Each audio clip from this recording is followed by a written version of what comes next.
Money Matters is brought to you by Stanbic Bank. Moving forward.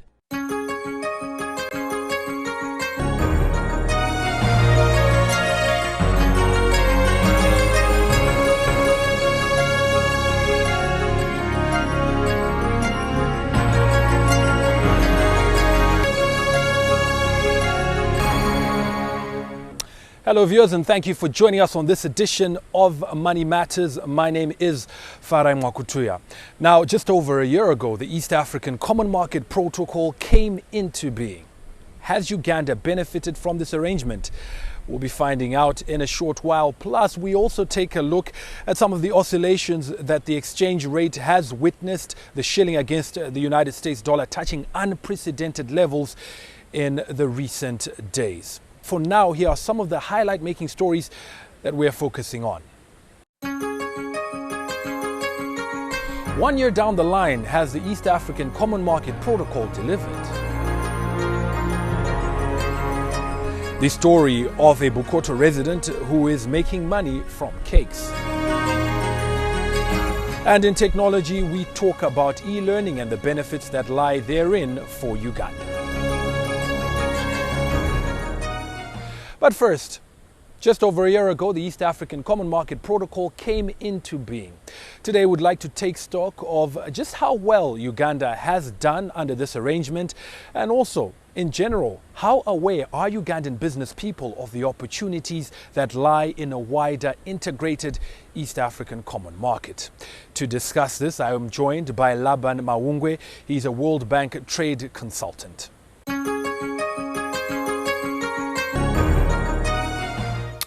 Laban, thank you for joining us. Let's begin by looking at the East African Common Market 1 year after signing the protocol, after the protocol came into force. Is there a real sense that there is an East African Common Market? Well, Farai, if you are to ask for my honest opinion, I must say that maybe not, because I think there are many challenges that we still face as members of the East African community. First of all, if I may ask, why integration? You know, people come together because they need to become bigger and better.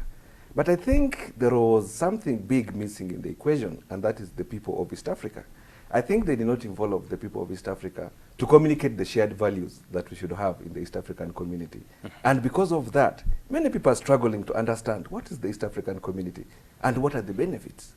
So this East African project has left out the most important person, and that is the citizens of the East African community. I was talking to my friend today from Tanzania, he's in the transport business. I was asking him, are there any benefits in this African community? And he told me, Laban, forget about it. There is nothing I'm seeing. No benefit at all. It's not there.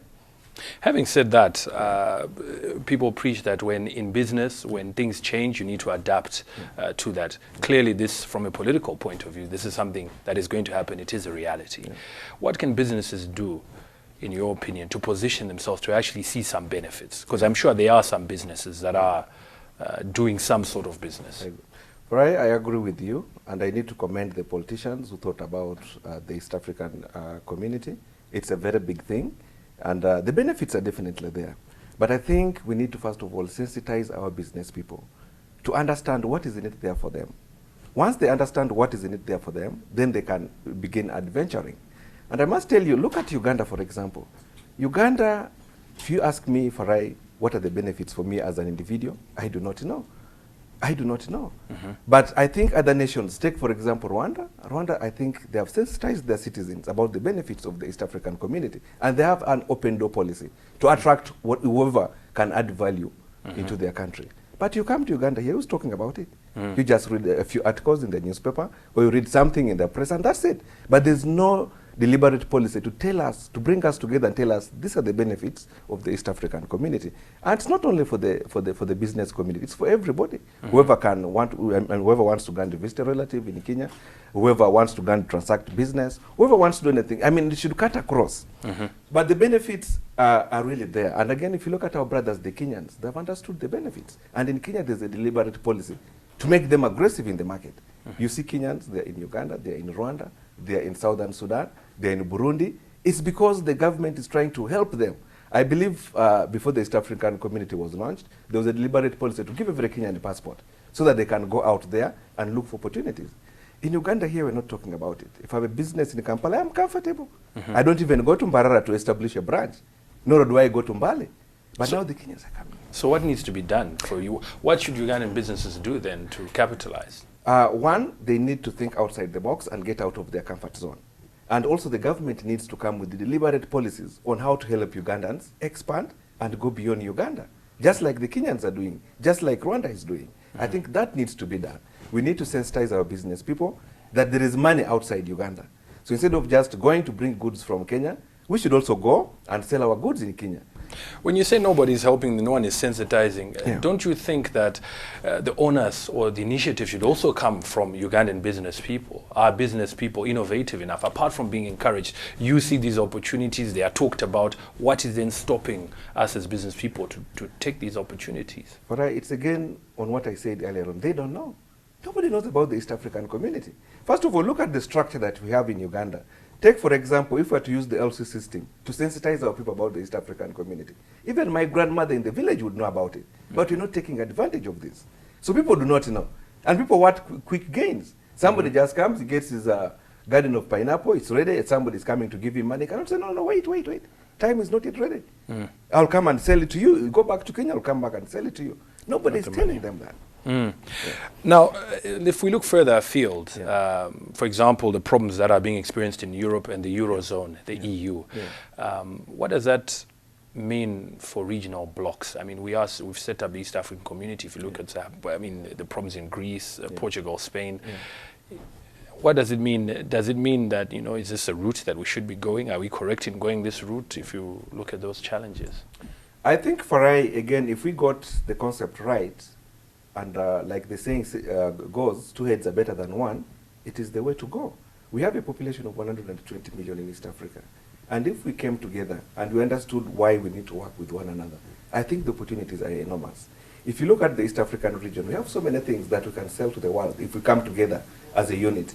Just take an example. Look at Kenya Airways. It is doing very well in the region. Now, if we made Kenya Airways an East African thing and put in more resources, we could compete with the British Airways. But now you cannot go to Kenya Airways and tell them, let us make it an East African thing. People are still holding on to what they have. But if we are really to make everybody understand and we speak the same language, you cannot avoid integration. I think we can become better, we can become bigger, and we can make lots of money and create lots of opportunities for people. Lastly, Laban, obviously there's a lot that needs to be done, and you've pointed out a number of shortcomings. Out of 10, if I was to give you a scorecard of how the entire region has performed in terms of coming together and reaping the benefits, out of 10, what would be your mark? I think I would give it a 3. A 3 out of 10? Yes, it is still work in progress, and I think we still need to pull our success, and it's just not for the politicians, for everybody who wants the integration to succeed. We still have 7 out there to be grabbed, and so I think we need to pull our success so that we all work together towards the success of the East African community. Great. Thanks very much. Welcome. You're welcome. Thank you. Welcome. Well, there you have it.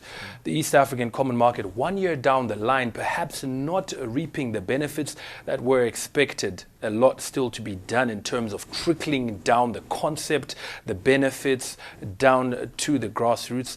As Money Matters, we'll continue to give this issue coverage and find out if anything is being done indeed to bring Ugandans and the entire region to the level that they need to reap the benefits of the common market. Now, for the first time, monetary authorities are having to contend with unprecedented levels of depreciation. In just the past month alone, the Uganda shilling has shed off more than 300 points against the United States dollar. Some of the economists that we've caught up with say that there is a need to change lifestyle and spending habits at individual, corporate, and government level. Today in Insight, we take a look at some of the underlying factors to these exchange rate challenges.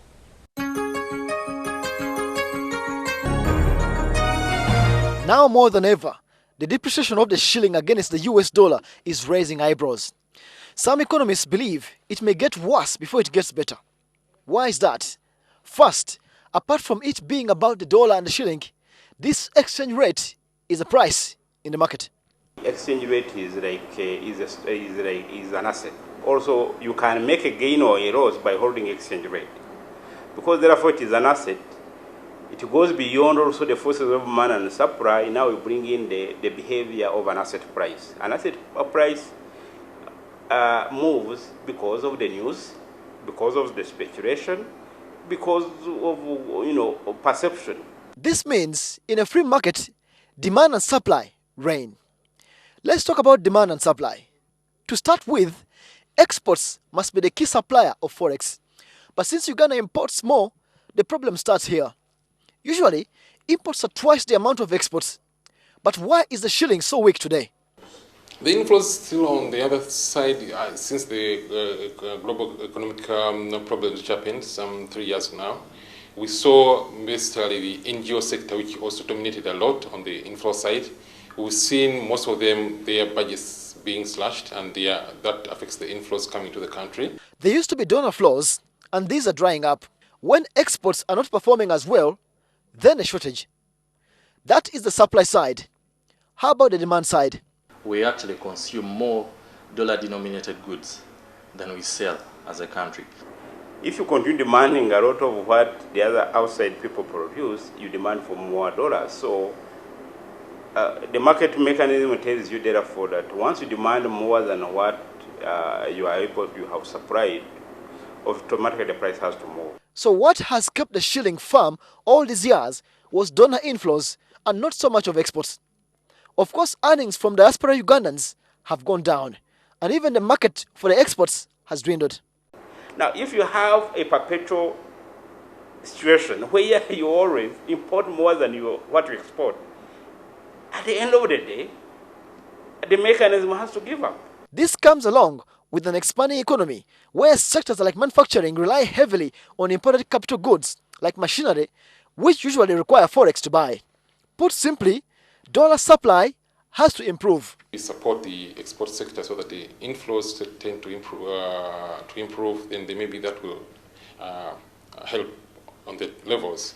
And I think oil sector is also coming up, and I think when that comes in, we shall definitely see the impact. Probably see, given where the yields are at the moment, you start seeing interest from offshore players. So those will come back into our market. But as you'd know, that's a temporary reprieve. But apart from supply, some think demand for imported goods must reduce. But also I think our consumption of dollar-denominated goods has to be checked as a short-term measure. If we had probably more taxes on non-essential imports, that will curtail the demand for dollars to bring in those goods as well. I have to park my car, think of either going into a taxi or alternatively continue with my old junk. While oil is being flagged as a source of relief, some warn that it's like going back to the wishful thinking of donor aid. This dependency on donor aid and NGOs flows automatically was not sustainable. Those oil flows are not permanent. 25 years down the road, they will go.